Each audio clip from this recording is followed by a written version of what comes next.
Hi everyone, I'm Law of the West, and today I'm going to be turning to Chapter 10, Appendix B, Subparagraph 42 of the Hitchhiker's Guide to the Stanton System, which is all about a little frozen nugget of joy known as Lyria.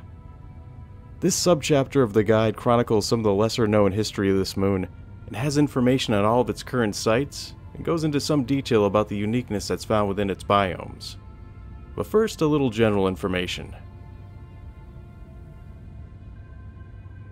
Lyria is one of the two moons of ArcCorp, and being the property of such a vast conglomerate, it's not too surprising that signs of their environmental tampering can be seen from pole to pole, as mining facilities and refineries can be found in vast numbers across the moon's surface.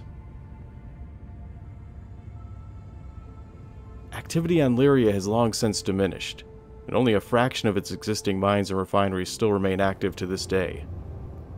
There are rumored to be far more abandoned facilities than the records accounts for, most of which have since been reclaimed by the environment and now exist beneath mountains of snow and layers of ice. Over 15% of Lyria's interior is now part of the epidermis of buildings that's become ArcCorp's exterior.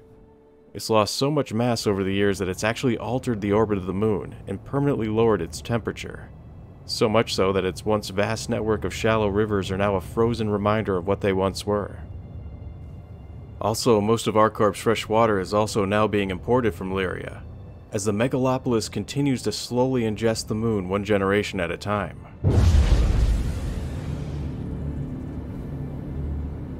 Lyria's environment still has much to offer with regards to diversity in its landscape, and features everything from vast mountains to expansive flatlands.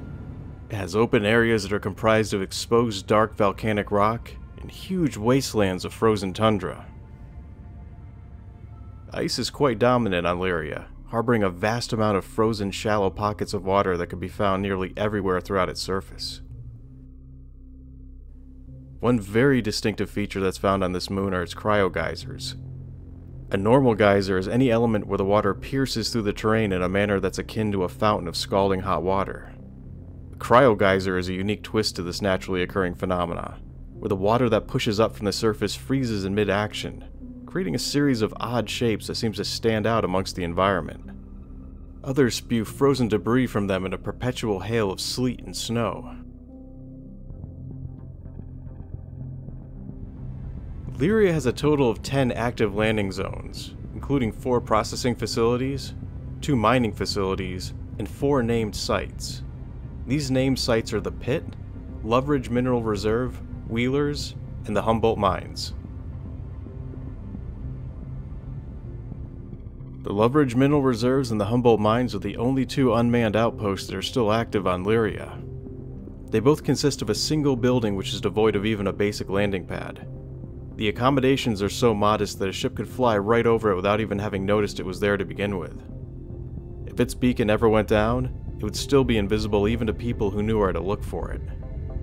To make things even more difficult, the Loveridge Mineral Reserves is located below ground level at the bottom of a large crater, which makes it even easier to miss if you're not mindful of your surroundings. Inside of both facilities, you'll find a shopping kiosk where you can buy and sell goods at. They also have a Kovalex-sponsored automated shipping repository that could be used to deposit packages at. Lyria has 2 remaining mining facilities located on it. Their names are Shubin Mining Facility Sal 2 and Shubin Mining Facility Sal 5. Both of these sites offer a nice view, but neither one of them has anything consequential within it to speak of. The first site, Site 2, offered some beautiful scenery to look at, but surprisingly didn't have any structures built upon it. Is this still going to be the future site of something else that hasn't been built yet? Or perhaps this is where something once was that's long gone now. A series of long winding serpentine-like rivers can be seen frozen in place all about the site. It's definitely a place to bring a lunch and watch the sun set as its rays glisten off the facets of ice. If I was going to make a series of postcards that featured the landscapes of Lyria, this would definitely be the first place on my list. Site 5 was very similar to Site 1, in the fact that it led me to a beacon that had been frozen under the ice, and I had not the inclination or the time to try and dig it out. I was further hesitant to waste any more time there than I had to. The numerous rocks were big enough to hide a small craft behind them, and plenty of people as well. It was the perfect spot for an ambush. So I decided to go with the feeling and get out of there. Better to leave now and let this remain as a paranoid thought in the back of my head, rather than as a proven fact that I regretted not heeding while I had the chance.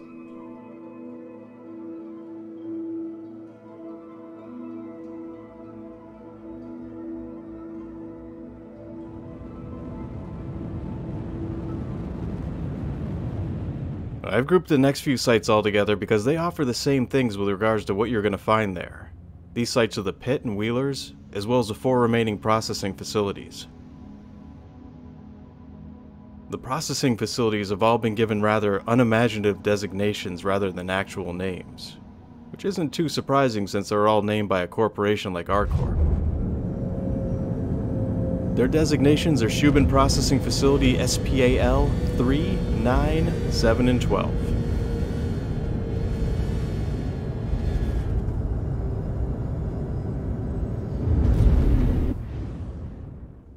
Each one of these buildings used to be an old mining rig that's been resurrected and converted into a well-defended base. All manner of outcasts have taken up residence here, and are now using them to run any number of rackets and operations out of. Each one of them is protected by a series of automated defense turrets.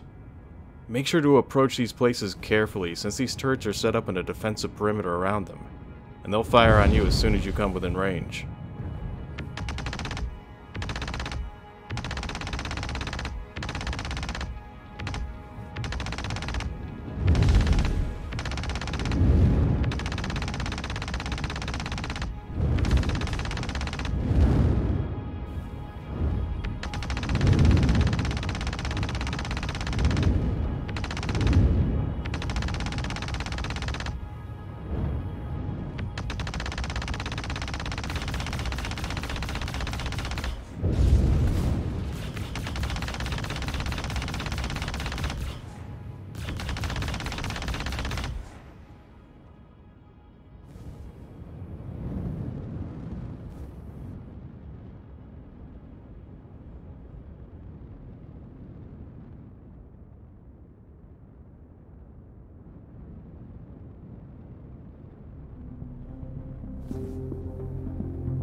The upper section isn't much more than a layer of protective armor that surrounds an elevator that leads down into the inner workings of the base.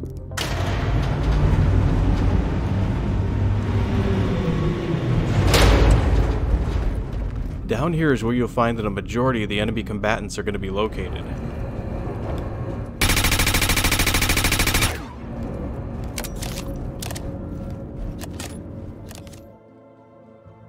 One of the more unsavory truths about Lyria is that it's slowly becoming a major hub for black market activity and trafficking. It's already risen to become the second highest producer of contraband pharmaceuticals in the Stanton system. There's already several drug labs on Lyria, including Paradise Cove and the Orphanage. This rise in drug activity has been attributed to the number of crime syndicates that are taking refuge here in the abandoned structures found throughout the moon, but also because of the high demand that comes from the residents of ArcCorp, who are so desperate for an escape from the mundanities of their daily routine that they're willing to go to these lengths to get it. The real problem with the drug trade lies with the people of ArcCorp itself. For as long as they keep creating this ever-growing demand for more, the more smugglers and drug runners are going to flock to a convenient location like Lyria that provides easy access to both the product and the buyers.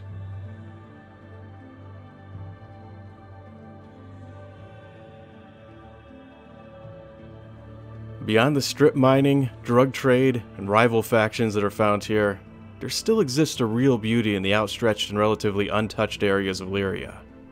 Enough so that it's worth going out in a small explorer vessel and checking out these various sites for yourself.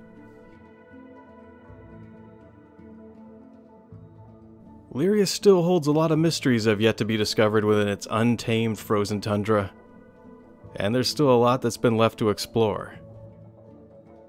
Just make sure to keep a pistol handy, keep that hustle going, and don't forget to check those corners, because you never know what you're going to encounter out there. I'm Law of the West, and I've been your tour guide and host for this edition of the Hitchhiker's Guide to Lyria. Thanks for watching, and take care.